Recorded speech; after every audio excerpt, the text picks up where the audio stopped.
Guys, and welcome to another first impressions video. Today we're looking at EnderLilies, which is the quietest of the nights, and this game is fantastic. It isn't the most difficult of games that I've ever played, but it is so beautiful. It is so much to take in, and the soundtrack is phenomenal. There is something to be said for a game that can set the mood and keep that mood going. This does that. This game is really kind of awesome. Really happy that devs reached out to me and sent me a copy of this, because this is a game I'm going to want to play to the end. I want to find out what happens. It's captured me already. If we look in the settings, there is a lot here. There's more in the gameplay than there is in the graphics, and I'm not sure how I feel about that, but you can display or take everything off. It's got camera shake on. You don't really notice the camera shake. I certainly haven't. I know in some games it can be horrible having the camera shake off, so you might want to turn that off anyway. But honestly, I haven't noticed it whatsoever. Your sound, not a lot here to look at, and your graphics, honestly, I'd like a bit more. I'd like a bit more on the graphics side, but I do like the fact that they've got VSync and FPS limit as well. This game works incredibly well with a controller or with a keyboard.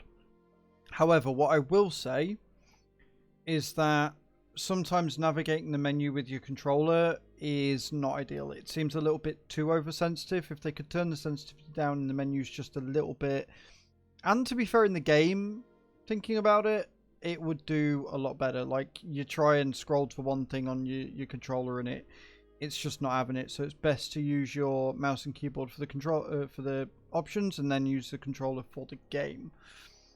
That being said, let's jump into this game and have a look exactly what it is. Alright, here we are. We are in the game. Now, this is a 2D side-scrolling platformer with combat. As you can see, I've got this celestial being inside of me who can come out and attack the energy. You can jump and attack, and it will do a combo as well. If you look in the bottom left-hand corner, you can actually see that there is going to be a lot more that you can add to it in abilities and stuff, and you can find these fragments around which increase your health. Now, if we press the menu button here, you can see that this shows you your progress, how long you've been playing for, your spirits, which show you what you've got equipped, which tells me that there are more abilities and more spirits that you're going to be able to get throughout. Relics, collections, which give you new abilities by the look of things. Your findings, which are things that you can find along the world.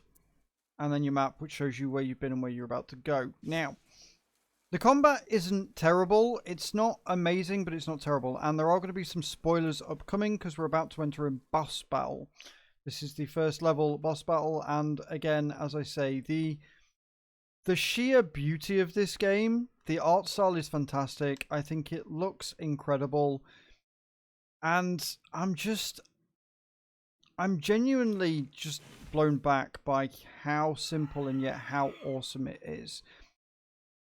And the oversensitivity of the controls kind of makes sense when you look at this, because... oh god. I am going to die a horrible death though if I'm not careful. So, up till now, the enemies haven't been that amazing. Like, they've been fairly simple to dodge, but this one looks like it's a rather sharp difficulty spike. And you got to look for the cues, which I am badly missing.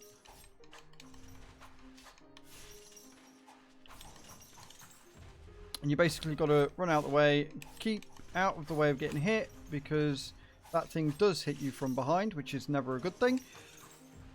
But it's pretty fun, and it's stunningly beautiful to look at. And I'm going to die a horrible death. Whoa, okay. That's... oh god.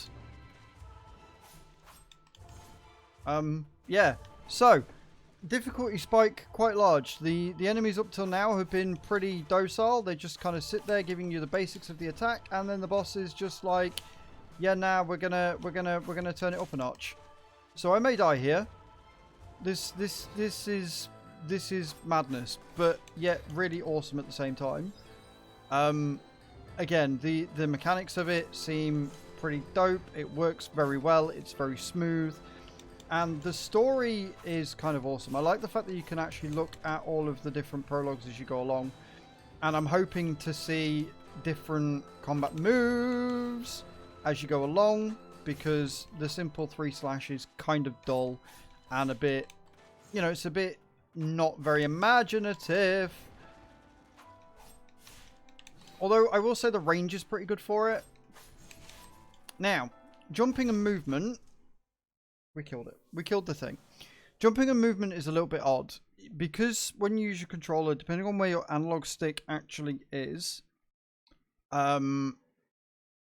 it can make it a bit awkward when you jump. If you're looking up, you literally just jump up and you don't jump very far. But if you're trying to make long distances, you have to make sure that your analog stick is horizontal for you to jump the furthest up, you know, furthest possible feet.